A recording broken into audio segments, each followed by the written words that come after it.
আমরা ইন্টারপোলের মাধ্যমে আমাদের কাছে এনসিবি একটা সংস্থা আছে আমাদের, সেটা পৃথিবীর যারা ইন্টারপোলের সদস্য তাদের সব দেশে এনসিবি ইউনিটটা থাকে পুলিশের।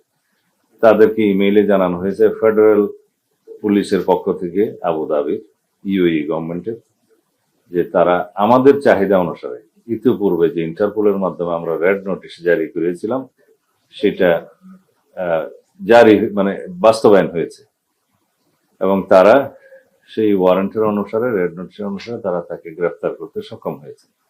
তাৎক্ষণিকভাবে তারা ইমেইলের মাধ্যমে আমাদের এনসিবি কে জানিয়েছে।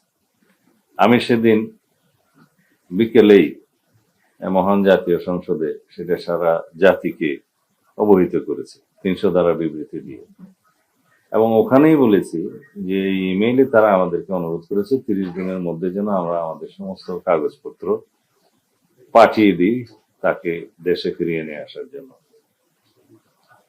30 দিন নয়, তারপরের দিনেই পাঠিয়েছি সমস্ত কাগজপত্র, ওয়ারেন্ট, মামলার বিবরণী সহ। এখানে অনেক কাগজ দিতে হয়, সেগুলো আবার আরবিতে ট্রান্সলেট করতে হয়।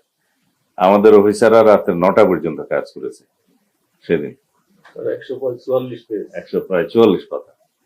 সেটা আমি সংসদে বসে রাতে 10টা বাজে সাইন করেছি, এবং সেই দিনেই পাঠিয়েছে আমাদের পররাষ্ট্র মন্ত্রণালয়ে। মাননীয় পররাষ্ট্রমন্ত্রীকে আমি একটা আনঅফিসিয়াল কপিও সেদিন হ্যান্ড ওভার করেছি। অফিসিয়ালি তারপরের দিন সকালবেলা আমাদের সচিব, সিনিয়র সচিব, পররাষ্ট্র মন্ত্রণালয়ের সচিবের সাথে সশরীরে সাক্ষাৎ করে সেটা হ্যান্ড ওভার করেছে, এবং ওই দিন বিকেলেই পররাষ্ট্র মন্ত্রণালয় তাদেরও একটি আরবিতে ট্রান্সলেট করার বিষয় ছিল, একটা পিটিশন, সেটা করে ওই বিকেলেই তারা ডিপ্লোম্যাটিক ব্যাগে করে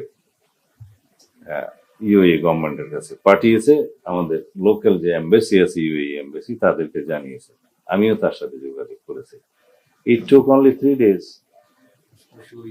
30 দিন না। এটাই হচ্ছে স্বরাষ্ট্র মন্ত্রণালয়ের বর্তমান গতি। তা আমরা আশা করি ইউএই গভর্নমেন্ট যথাযথ প্রক্রিয়া অনুসরণ করে খুব শিগগির তাকে ফেরত দেওয়ার ব্যবস্থা করবে। আমরা পার্সুয়েশনে থাকবো।